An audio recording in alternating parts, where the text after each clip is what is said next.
You clicked because you're standing on the tee, watching younger guys blow it past you, wondering where your distance went. I found out where it went, and it isn't your age. For 18 months, I dug through swing speed studies, patent records, and testing labs, and I found one buried number that decides whether a golf ball helps you or robs you of 20 yards every single swing. Almost nobody over 60 knows it. The people selling you balls count on that. I remember the exact moment this started. I was on the ninth hole at a little muni course outside Toledo, and a man who had to be 80 outdrove me with a swing that looked like he was tapping an egg. That bothered me for a week, so I started pulling the thread. By the end of this, I'll show you the 5 balls that actually give seniors distance back, and I'll show you a 1900 patent that explains why. This works whether you swing 90 miles an hour or barely 70. Stay with me, because the number that changes everything doesn't show up until you understand why your current ball is fighting you. Let me tell you what happened after that round in Toledo. I went home and did what any stubborn person does. I bought 6 different balls, all the premium ones, the ones with the tour players on the commercials. I figured the most expensive ball had to be the longest. That's how everything else in life works, right? You pay more, you get more. I was wrong, and the way I found out I was wrong sent me down a rabbit hole I never climbed back out of. The premium ball, the one that costs about $50 a dozen, actually flew shorter for me than a softball that cost half as much. Not by a little, by almost 15 yards on a launch monitor at a shop in my town. I stood there staring at the screen thinking the machine was broken. The kid running it, maybe 25 years old, just smiled and said one word to me. He said, "Compression." I had no idea what he meant. I nodded like I did, the way you do when you don't want to look foolish, and I drove home and typed that word into my computer that night. What I found made me angry, and it made me curious, and honestly, it kept me up until 2 in the morning, because here's the first clue on this trail. Every golf ball has a hidden number called a compression rating. It measures how hard or how soft the ball is, how much it squishes when your club hits it. That number ranges from around 30 on the very soft end, all the way up past 100 on the firm tour balls. And almost nobody selling you golf balls prints that number in big letters on the box. You have to go digging for it. Why would they hide the one number that matters most? Hold that thought, because it gets worse before it gets better. Here's why compression matters, and why it matters more the older you get. A golf ball only gives you its full energy back if you compress it properly at impact. Think of it like a spring. If you have a stiff, strong spring and you press it hard, it snaps back with tremendous force. But if you have that same stiff spring and you only press it lightly, it barely moves and it barely pushes back. You lose the energy, it just sits there. A firm, high-compression tour ball needs a fast swing to compress it. The pros swing their driver around 113, 115 miles an hour. They crush that firm ball and it explodes off the face. But most men, over 60, swing their driver somewhere between 75 and 90 miles an hour. I measured mine at that shop, 82. And at 82 miles an hour, I was never once fully compressing that $50 tour ball. I was hitting a rock. It was leaving distance on the table on every single drive. That was the first piece of the puzzle clicking into place. But it opened a much bigger question. If soft, low-compression balls are better for slower swings, and most golfers over 50 have slower swings, then why is the entire golf world built around selling us the firm balls the pros use? To answer that, I had to go back a lot further than I expected. All the way back to a rainy afternoon in Cleveland in 1898, because the story of why your ball is too hard starts with a man named Coburn Haskell. Coburn Haskell was not a scientist. He was a businessman waiting for a friend at a factory in Akron, Ohio. And to kill time, he started winding a long rubber thread into a tight ball with his hands. He bounced it on the floor, and it nearly hit the ceiling. That accidental toy became the Haskell ball, patented in 1900, and it changed golf forever. Before Haskell, golfers played a solid ball made of tree sap called the gutta percha.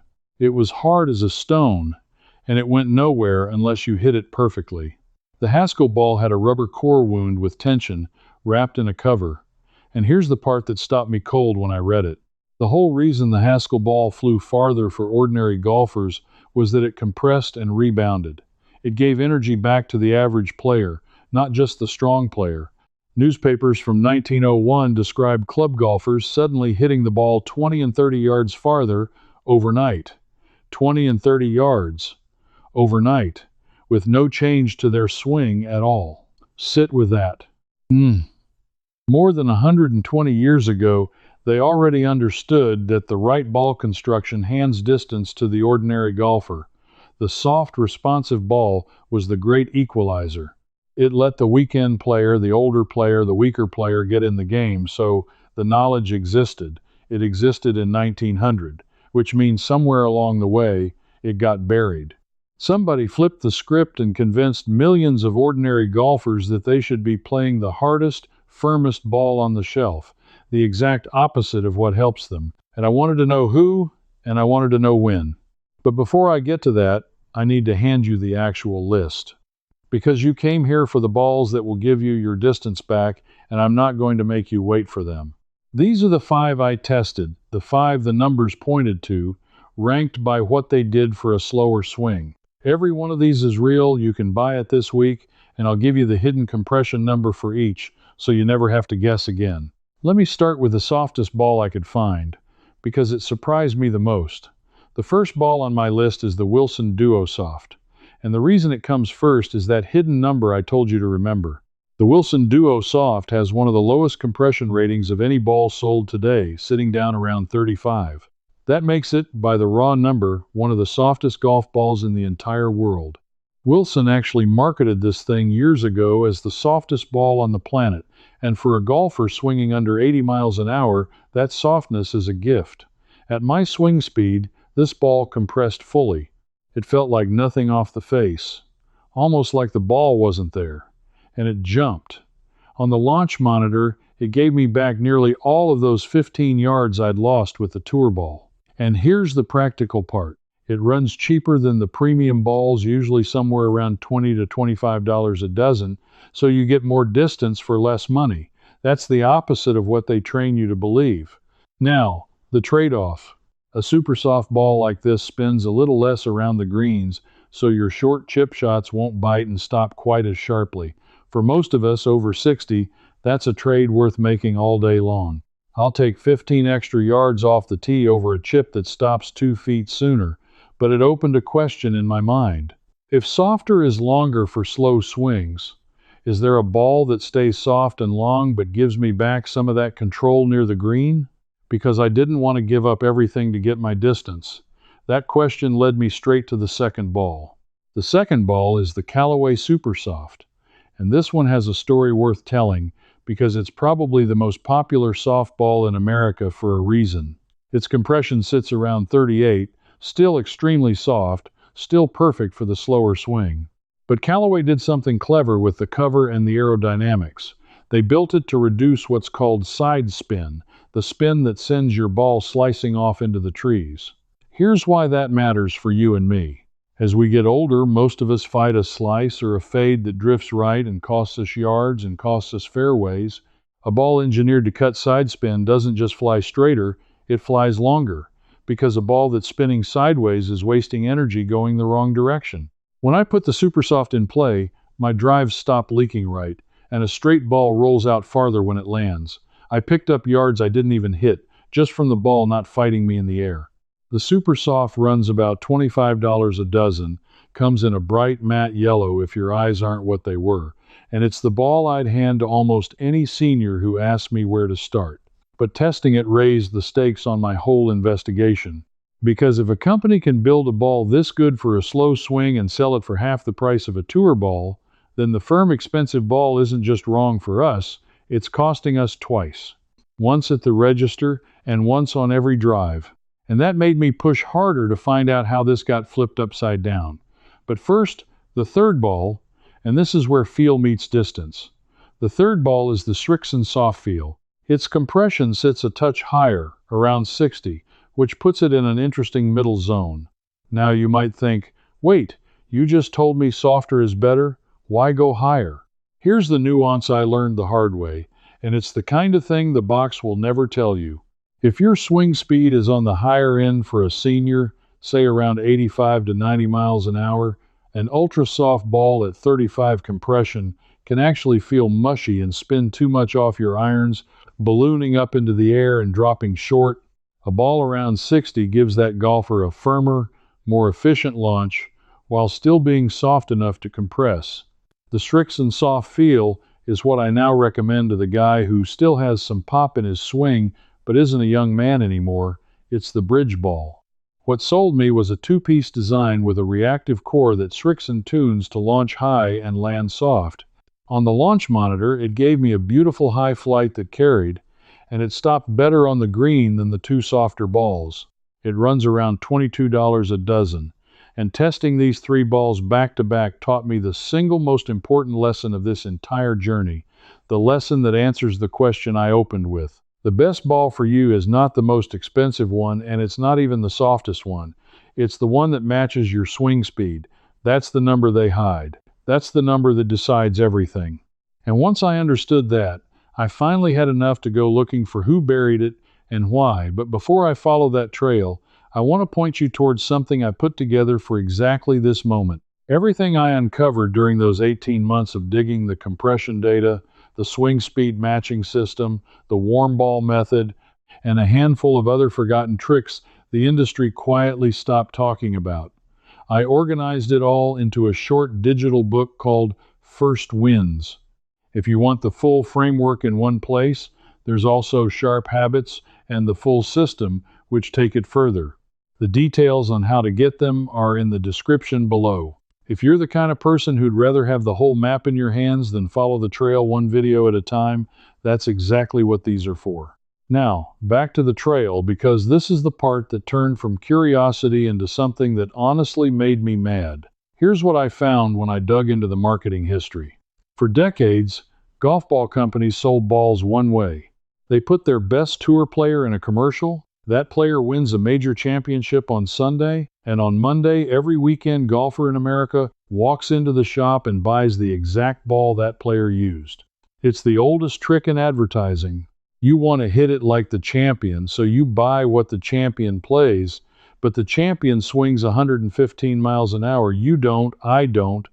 That firm tour ball that flies like a rocket for him behaves like a brick for us. The marketing never mentioned that. It couldn't mention that because the whole machine ran on selling you the aspiration, not the ball that actually fit your body. For years, the tour balls were also the highest margin balls, the $50 box, so there was every reason in the world to keep pushing us toward the firm ball, and no reason at all to tell us about compression. And that's how a piece of common knowledge that was obvious back in 1900, that the right ball hand's distance to the ordinary player, got quietly buried under 70 years of commercials. Nobody had to censor it. They just stopped mentioning it. And a couple of generations of golfers grew up believing that firmer and pricier meant longer, when for most of us the exact opposite is true. Now I need to stop and talk to you directly because I know what some of you are thinking right now. Maybe you're thinking this is all fine for a guy who can afford a launch monitor and 6 boxes of golf balls to test. Maybe you're thinking your swing is too slow now for any of this to matter, that you're 75 and the distance is just gone and no ball is going to bring it back. I thought I'd hear from my own father, who quit playing because he decided he was too old to hit it anywhere. So let me give you something you can use this week with no gadgets and no money spent on testing. You do not need a launch monitor to find your swing speed. Here's a free way I found in an old teaching manual. Take your 7-iron and hit a normal, comfortable shot on flat ground. If you carry that 7-iron around 140 to 150 yards, you swing fast enough for a mid-compression ball like the Srixon. If you carry it around 120 to 135 yards, you're a softball player, go for the Callaway Super Soft or the Wilson Duo. And if you carry it under 120 yards, you want the very softest, lowest compression ball you can find, and you will gain the most of anyone watching this because you're the golfer the firm balls were hurting the most. That's it. One honest 7-iron shot tells you which ball fits you, no cost. And here's the reassurance I want you to actually hear. The slower your swing, the more a properly matched softball gives back. This isn't a young man's advantage. It's an old-school advantage. The equalizer that Coburn Haskell stumbled onto in 1900 works best for exactly the golfer everybody else wrote off. You are not too old for this. You've just been playing the wrong ball. Now, let me give you the fourth ball, because this one is for a specific problem almost every senior fights. The fourth ball is the Bridgestone E6, and I put it on the list because of one thing it does better than almost anything else. It's built to fly straight for the slower, straighter swing player, and it reduces both the slice spin and the drag that steals carry distance. Its compression sits in the low to mid range, soft enough for our swings, and Bridgestone has decades of research behind their aerodynamics. Here's a fact that stopped me. Bridgestone has done more real-world ball fittings than almost any company on earth. Tens of thousands of everyday golfers hit into their launch monitors at events all over the country. And what their own data showed, year after year, is that the majority of amateur golfers were playing a ball that was too firm for their swing and losing distance because of it. Their own fitting numbers proved the exact thing I'd been chasing. The E6 was their answer for those golfers. A straight, soft, forgiving ball around $23 a dozen. When I played it, my misses stayed in the short grass, and a drive in the fairway is always longer than a bomb in the trees, because you can actually swing freely on your next shot instead of chopping out sideways. But there was still one ball left to test, and it turned out to be the one that tied this entire mystery together. The one that proved you don't have to choose between soft and good. The fifth ball is the Titleist Tour Soft, and I saved it for last on purpose because it breaks the rule I gave you earlier, and breaking that rule is exactly what makes it special. For years, if you wanted anything with a Titleist name, you paid tour ball prices for tour ball firmness, the stuff the pros play. But Titleist built the Tour Soft with a compression down around 65, soft enough for a good number of senior swings, while wrapping it in a thin cover that grabs the green like a premium ball. It's the ball for the golfer who used to play well, who still has decent hands around the green, and who refuses to give up that soft chip that checks and stops. It gives you the distance benefit of a lower compression and the greenside control of a better ball in one package, usually around $30 to $35 a dozen. The Tour Soft is proof of where all this landed. The industry finally started building the ball that 1900 already knew we needed, a ball that compresses for a normal human being and still performs. The knowledge came all the way back around, but none of these five balls, not one, is the real secret I promised you at the start. The balls are the easy part. The finale is a method, something you can do this weekend that doubles the value of whatever ball you choose, and I found it in a place I never expected. Let me tell you where the final clue was hiding. While I was digging through old material, I came across the research behind the United States Golf Association's distance standards and a specific rule that took effect in 1976 called the Overall Distance Standard. That rule capped how far a ball is legally allowed to travel, tested at a very high swing speed in a machine. And when I read the testing conditions, something jumped out at me that changed how I think about every ball in my bag. The balls are tested and rated at high speed and at controlled temperature, around room temperature, around 70 to 75 degrees. And here is the secret that almost nobody tells the average golfer, the thing that made me slap the table when it finally connected. A golf ball's compression changes with its temperature. A cold ball gets firmer. A warm ball gets softer.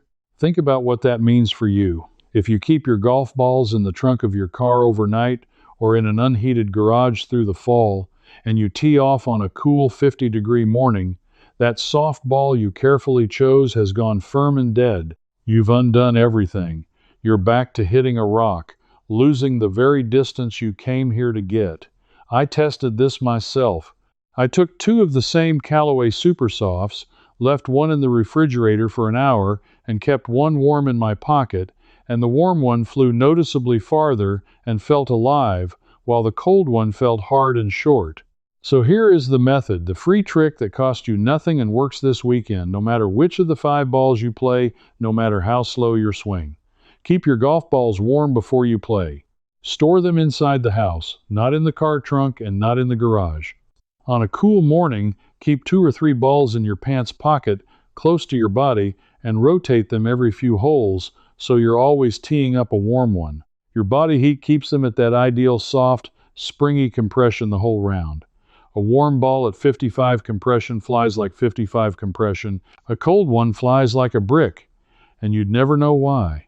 This is the piece that ties Coburn Haskell's rainy afternoon in 1898 all the way to your next tee shot. The rubber core he invented gives back energy when it flexes freely, and it flexes freely when it's soft and warm.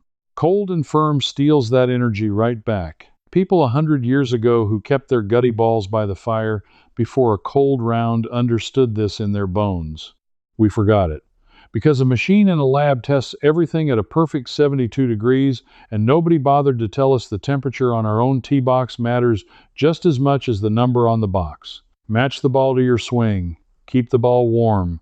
Do those two free things together, and you will outdrive the version of yourself that walked onto the course last week without changing a single thing about your swing. That's the whole trail. From a muni course in Toledo, to a patent from 1900, to a testing rule from 1976, and it all comes down to something they could have told you on the box and never did. I didn't lose my distance to age. I lost it to a number nobody would show me and a habit nobody bothered to mention, and getting it back cost me less money, not more. That's the part that still gets me. If you're the kind of person who suspects that a lot of useful, simple knowledge got quietly buried so you'd keep paying for the wrong thing, then you already understand what this whole search was really about. It was never just golf balls. It's about who decided you needed the expensive version of everything and hoped you'd never ask why. So let me ask you something specific, and I really want you to answer this one. Go check right now where you store your golf balls. Is it the trunk of your car, the garage, or inside your house? Tell me in the comments, and tell me your 7-iron carry distance, and I'll tell you exactly which of these 5 balls fits your swing. Don't just watch and scroll away. Leave the comment. This audience is quiet, and I'm reading every single one of these, and I'll answer as many as I can. And if you believe, like I do, that the everyday knowledge our parents took for granted got buried under decades of things they trained us to buy, then come join the rest of us who are digging it back up, one forgotten trick at a time. Subscribe, because the next thing I uncovered is about the golf clubs themselves, and there's a simple change to the grip that a club maker from the 1950s swore added 10 yards, and I tested it, and I could not believe what the number said. That one's coming next, and you're going to want to be here for it. I dug through so much research for this, but I couldn't fit it all in. Inside the old way circle, I pick up right where we just left off with the full ball fitting method. And you can ask me your own questions, I answer you myself. Not some machine. Thousands of old ways folks like you are already in there with me.